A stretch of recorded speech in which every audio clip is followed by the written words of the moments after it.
बालाघाट जिले के लामता थाना अंतर्गत ग्राम प्रतापपुर निवासी सुरेंद्र मड़ावी के गुम होने की सूचना परिजनों द्वारा विगत 20 मई को दर्ज कराई गई थी। उसी दिन शाम को ग्राम प्रतापपुर स्थित तालाब में एक शव मिलने की सूचना पर थाना लामता पुलिस मौके पर पहुंची और अंधेरा होने से मौके पर घटनास्थल को सुरक्षित किया गया था। दूसरे दिन मृतक का पीएम शासकीय अस्पताल लामता से कराया गया। पीएम रिपोर्ट में शरीर पर चोटें, धारदार हथियार से वार की वजह से मौत होना पाया जाने पर थाना लामता में अज्ञात आरोपी के विरुद्ध हत्या का मामला दर्ज कर विवेचना में लिया गया। पुलिस द्वारा वैज्ञानिक एवं तकनीकी आधार पर जांच प्रारंभ की गई। मौके पर FSL team, dog squad, police staff घटनास्थल पर पहुंचकर सूक्ष्म निरीक्षण किया गया। प्रथम दृष्टया घटनास्थल अत्यंत साफ सुथरा दिखाई देने से संदेह हुआ कि हत्या कहीं और कर शव को तालाब में फेंक दिया गया है। प्रारंभिक जांच में घटनास्थल के आसपास कोई ठोस साक्ष्य नहीं मिले। इसी दौरान मृतक के शव के स्थान से लगभग 500 मीटर की दूरी पर खेतों की ओर खून की एक बूंद दिखाई दी, जिसे वो लेके जाते हैं स्पॉट पे और जहां पर उनकी बॉडी मिलती है वहां से जब हम उसको रिलीज करते हैं कि आप वो सेंट को फॉलो करें, तो वो शुरुआत में परिजनों के पीछे वाले घर की तरफ ही जाके रुकता है, उनके घर के अंदर जाता है। तो और हम लोग का शक थोड़ा सा ज्यादा गहरा होता है कि भाई डॉग भी अगर वहीं लेके जा रहा है। इवेंचुअली हम लोग घर वालों में, उनके घर में, क्योंकि नई उन्होंने जैसे कि गांव के घर में होता है कि मिट्टी या गोबर का लेप लगाते हैं, कई जगह पे उन्होंने 3-4 दिन पहले गोबर का और उसका लेप लगाया होता है। तो हम लोग को लगता है कि शायद हो सकता है कि कोई साक्ष्य छुपाने के हिसाब से उन्होंने इस प्रकार की हरकत की हो।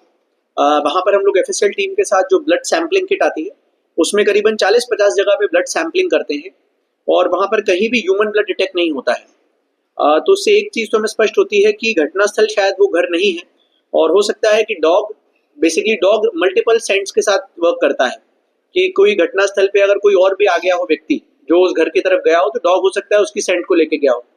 तो हम लोग फिर से घटनास्थल को रिसर्चिंग स्टार्ट करते हैं। अभी तक शुरुआत में हम लोग जो एरिया लेते हैं कि भाई जहां बॉडी मिली है वहां से 300-400 मीटर तक का पूरा एरिया स्कैन करते हैं।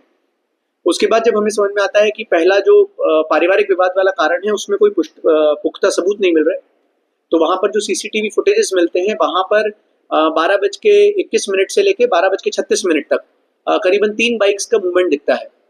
ऑल्दो बाइक्स क्लियर नहीं होती हैं, पर ऐसा लगता है कि हर बाइक पे 2-2 लोग गए हैं। जब हम उन बाइक्स को ट्रेस करके पता करते हैं तो पता चलता है कि वो गांव के अंदर आने जाने वाली बाइक्स हैं और उनका इस घटना स्थल से कोई संबंध नहीं है। इसमें तीसरी चीज जो सबसे महत्वपूर्ण कड़ी, जो तीसरी कड़ी आती है, वो होता है कि हम जब घटनास्थल का जो रेडियस है हमारा सर्च करने का, हम उसको 1 किलोमीटर तक कर लेते हैं कि यदि हम इसको स्पॉट को सेंटर माने और उसके 500 मीटर से लेके 1 किलोमीटर तक हम सर्च करेंगे, मतलब अनसॉल्व्ड मर्डर की तरह ही शायद पेंडिंग रह जाता।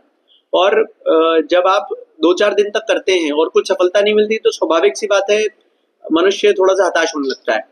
पर उस एक बूंद को ढूंढना, और बेसिकली इसमें सबसे इंपॉर्टेंट चीज होती है कि आप जिस जो भी एरिया आपको दिया गया है, क्योंकि किसी के भी एरिया में हो सकती है, अब 1 किलोमीटर का एरिया है, सर्कुलर डायफ्राम बहुत बड़ा एरिया है, तो जो भी व्यक्ति यदि वहां ढूंढे तो अगर अपनी नजर और अपने सेंसेस खुले रखे तो शायद छोटी चीज मिल जाती है। तो जो एफएसएल अधिकारी में वो भी पिछले 3 दिन से वहां थे, डॉग स्क्वाड के और जो बीडीडीएस के अधिकारी हैं थाने के साथ, उनको बिल्कुल इसमें हमने 10,000 रुपीज का रिवॉर्ड घोषित किया था और आईजी साहब की तरफ से भी इसमें 20,000 रुपए का रिवॉर्ड था। तो मुझे लगता है कि इन लोग को न केवल सम्मानित किया जाएगा, बट दिस शोज कि अगर आप मुझे लगता है फॉरेंसिक वैन आने के बाद, ये फॉरेंसिक किट्स आने के बाद, ये हमारा पहला एक सक्सेसफुल डिटेक्शन है। और शायद इस ह्यूमन ब्लड डिटेक्शन के लिए अभी तक जबलपुर जाना पड़ता। अगर मतलब कई बार ये होता है गांव में, अधिकतर लोग ये बताते हैं कि साहब हमने नॉनवेज खाया था तो चाकू में आपको ब्लड मिलता है, तो जानवर का भी ब्लड हो सकता है। घर में कई बार आपको चाकू मिलता है, कुल्हाड़ी मिलती है कि साहब मैंने आज बकरा काटा था, ये खाया था। ब्लड जैसा दिखता है। और एक चाकू उनके घर में जो रिश्तेदार हैं जिन पे पहले शंका हुई थी, उनमें चाकू में ब्लड भी मिला था, बट उन्होंने बताया प्रथम दृष्टि हमें लग सकता है कि यार झूठ बोल रहा होगा और ये नॉनवेज का नहीं हो सकता। बट जब हमने उस डिटेक्शन किट से चेक किया तो एक्चुअली में वो ह्यूमन ब्लड नहीं था। तो मुझे लगता है कि हाँ, ये बात आपकी सही है कि अगर फॉरेंसिक एविडेंसेस को सही तरीके से कलेक्ट किया जाए, उनको एक बार ध्यान से उनको स्टडी किया जाए, तो समय लग सकता है, पर सही व्यक्ति तक और सही आदमी जिन्होंने हत्या कारित की है या कोई भी घटना कारित